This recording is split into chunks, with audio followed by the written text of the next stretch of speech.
ಬೆಳಗ್ಗೆ ಎದ್ದು ನಾನು ಏನೇ ರೆಡಿ ಮಾಡಿದ್ರು ಕೂಡ ಮಾರ್ನಿಂಗ್ ಎದ್ದು ನಾವು ಫ್ರೆಶ್ ಅಪ್ ಆಗಿ ಆನಂತರ ದೇವರನ್ನ ಪೂಜೆ ಮಾಡೋದು ಇದೆಯಲ್ಲ. ಸೊ ಅದೇನೇ ಮನಸ್ಸಿಗೆ ತೃಪ್ತಿ ಆಗುವಂಥದ್ದು. ನಾವು ನೈಟ್ ಏನೇ ಕೆಲಸ ಮಾಡಿದ್ರು ಕೂಡ ಸ್ನಾನ ಮಾಡಿಕೊಂಡು ನಾವು ಬೆಳಗ್ಗೆ ಪೂಜೆ ಮಾಡ್ತೀವಿ ಅಲ್ವಾ. ಸೊ ಅದರಲ್ಲಿ ಸಿಗುವಂತಹ ಒಂದು ಖುಷಿ ಮತ್ತೆ ಸಿಗೋದಿಲ್ಲ.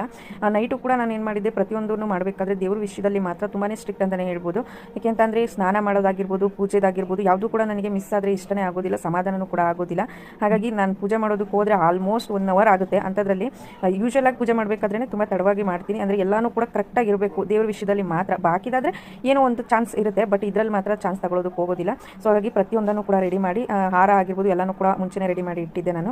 ನೆಕ್ಸ್ಟು ಏನೇನು ಐಟಮ್ ಎಲ್ಲ ಮಾಡಿದ್ವಿ ಅದ್ರ ಜೊತೆಗೆ ಹಣ್ಣಾಗಿರ್ಬೋದು ಪ್ರತಿಯೊಂದನ್ನು ಕೂಡ ಎಲ್ಲ ಅರೇಂಜ್ ಮಾಡಿಬಿಟ್ಟು ಆನಂತರ ದೇವ್ರ ಮನೆಗೆ ಹೋಗ್ಬಿಟ್ಟು ದೇವ್ರ ದೀಪ ಕೂಡ ಹಚ್ಚಿ ವರಮಹಾಲಕ್ಷ್ಮಿನ ನಾನು ಹಾಲಲ್ಲಿ ಕೂರಿಸಿದಂಥದ್ದು. ಸೊ ಹಾಗಾಗಿ ಅಲ್ಲೂ ಕೂಡ ಎಲ್ಲನೂ ಕೂಡ ಅರ್ಶಿನ ಕುಂಕುಮ ಇಟ್ಟು ದೀಪಕ್ಕೆಲ್ಲ ಪ್ರತಿಯೊಂದನ್ನು ಕೂಡ ರೆಡಿ ಮಾಡಿದೆ. ಬಟ್ ಇಲ್ಲಿ ಏನು ಮಿಸ್ ಮಾಡಿದೆ ಅಂತ ಅಂದರೆ ಬೆಳಿಗ್ಗೆ ಅಂತ ಅಂದರೆ ಸಂಜೆ ಮಾಡೋದಕ್ಕಿಂತ ಇವಾಗ ಬೆಳಿಗ್ಗೆ ಮಾಡ್ತಿದ್ದೆ ಅಲ್ವಾ ಹಬ್ಬನ. ಸೊ ಹಾಗಾಗಿ ಏನು ಮಾಡಿಬಿಟ್ಟೆ, ಡ್ರೆಸ್ಸಲ್ಲೇ ಪೂಜೆ ಮಾಡಿಬಿಟ್ಟೆ.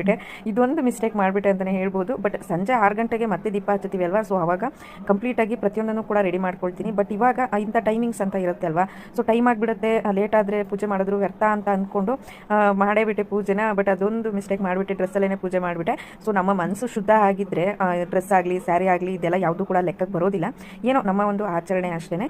ಯಾವುದ್ರಲ್ಲಿ ಮಾಡಿದ್ರೂ ಕೂಡ ದೇವ್ರಿಗೆ ತೃಪ್ತಿ ಆಗುತ್ತೆ. ಸೊ ನಮ್ಮ ಮನಸ್ಸಲ್ಲಿ ತುಂಬ ಭಕ್ತಿ ಇದ್ದು ಶ್ರದ್ಧೆ ಇದ್ದು ಯಾವ ರೀತಿ ಮಾಡಿದ್ರು ಕೂಡ ದೇವ್ರಿಗೆ ತುಂಬಾ ಪ್ರಿಯ ಆಗುತ್ತೆ ಅಂತಲೇ ಹೇಳ್ಬೋದು. ನೆಕ್ಸ್ಟು ಇಂಥ ಟೈಮಿಂಗ್ಸ್ ಅಂತ ಏನಿರುತ್ತೆ ಅಲ್ವಾ. ಸೊ ಆ ಟೈಮಿಂಗ್ಸ್ ಒಳಗಡೆ ಪೂಜೆ ಮಾಡಬೇಕು ಅಂತ ನಾನು ಮೈಂಡ್ಸೆಟ್ಟಲ್ಲಿ ಇಟ್ಕೊಂಡಿದ್ರಿಂದ ಪೂಜೆ ಎಲ್ಲನೂ ಕೂಡ ಕಂಪ್ಲೀಟ್ ಮಾಡಿಕೊಂಡೆ. ಇನ್ನು ಯಾರು ಕೂಡ ಎದ್ದಿರಲಿಲ್ಲ, ಏನೋ ತೃಪ್ತಿಯಾಗಿ ಸಮಾಧಾನವಾಗಿ ಪೂಜೆ ಮಾಡಿದ್ದೀನಿ. ಮಕ್ಕಳಿದ್ದರೆ ಸಮಾಧಾನವಾಗಿ ಪೂಜೆ ಮಾಡೋದಕ್ಕೆ ಆಗೋದೇ ಇಲ್ಲ ಬಿಡಿ, ಅವ್ರನ್ನ ಅವಾಯ್ಡ್ ಮಾಡಿಕೊಂಡು ಸೊ ಎಲ್ಲನೂ ಕೂಡ ಎಳೆದಾಡ್ತಿರ್ತಾರೆ.